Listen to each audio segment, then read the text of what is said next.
guys, how you doing? This is Manga, etc. And I'm here today to bring the review for My Hero Academia Manga chapter 384. And now, I'm not gonna lie, to you. I feel that this chapter was a complete waste of time, especially the second half. And when it comes to the first half, everything involving Shinzo, really, it just makes me like his character even less. Not saying that I ever dislike the character, but it just makes me dislike the character even more. Because for me personally, his journey, his involvement in the story is just to let us know, the audience know, that you can be the underdog. Because Shinzo was the underdog. He started from what was the course? He wasn't initially on the hero course. So basically the role that he plays in the story was to let us know that dreams can come true. You can not be on the hero course, make onto the hero course, and then potentially still be a hero. And now Shinzo's story is essentially has been done. It has been done, and it's been done since the moment where we have the class A versus class B, and we find out that he is going to join the hero course. That would have been a perfect place to leave off his story and just not focus on his story. I mean, his character ever again, and just have at the end, like an end in chapters of My Hero Academia, we find out where everybody is. I'm guessing there will be a flash forward where we find out where everybody's at in this new world and place.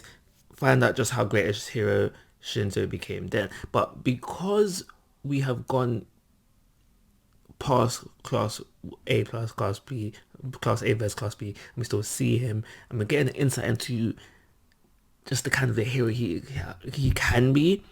It makes it hard to believe that, because we are probably still going to get that flash forward, like I said, and Shinzo's probably going to be a bit up there. It makes it hard to believe that he realistically achieved these goals, because for one, within this chapter, his quirk is diminished. It's been shown to be a very powerful quirk with the weakness of mild touch, things undone.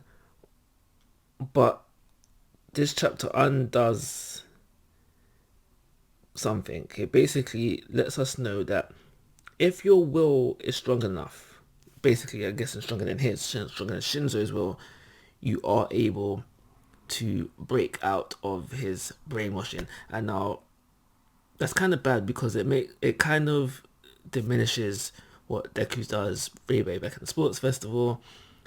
Yeah, it just diminishes that, and it just makes me, this whole chapter just put a taste in my mouth. It just making me feel like, okay, why is Shinzo here? Why exactly are you spending time focusing on this character when he's not gonna be doing much?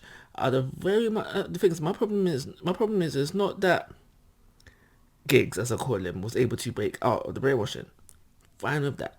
Just don't make the character seem so useless in the scenario when he doesn't have to be. This chapter could have gone in the ways of, we have like a back and forth between Gigs and Shinzo, with Gigs trying to break control, where Shinzo is able to hold him for a long time, or a long amount of time, and then he breaks out of it. But within the chapter, it just made it seem like Shinzo didn't have a chance at all. He was just there for what reason, kind of thing. So that's the kind of early vibes I was getting from the beginning of the chapter, the first half of the chapter. But in this first half of the chapter, we just have Gigs. It's basically, we find out Gigs has character. Gigs is a character I would have minded if he was just didn't have character, but he's some kind of backstory, and he basically feels betrayed right now. Do I care? No.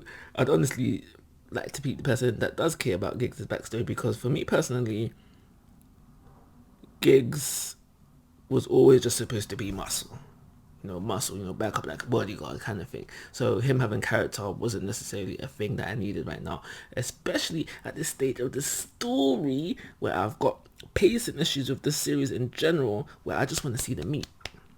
The main guys fighting. Deku, Bakugo, Shoto. Them kind of cats. Don't really need to be spending time on Shinzo, especially if it's not progressing the story in any shape or form.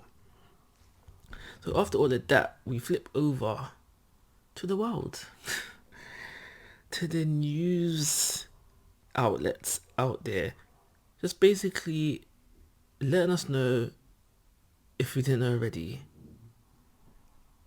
that this whole event that's going down in Japan right now, it's being broadcast to the world. Whoop-de-doo. Did we really need to spend half a chapter on that? We've got so much meat to be going through. So that's it. That's my thoughts and opinions on this chapter. So overall, I will be giving it a 1 star. We are still going nowhere very fast. I mean, nowhere. Yeah. We're going, yeah. We're going nowhere very fast. We're moving at snail pace. And I don't like it no more. So yeah, 1 star rating. Like always, guys, I'm asking for your thoughts and opinions. If you haven't already, please go to my YouTube channel. But most importantly, take care. Have a nice day.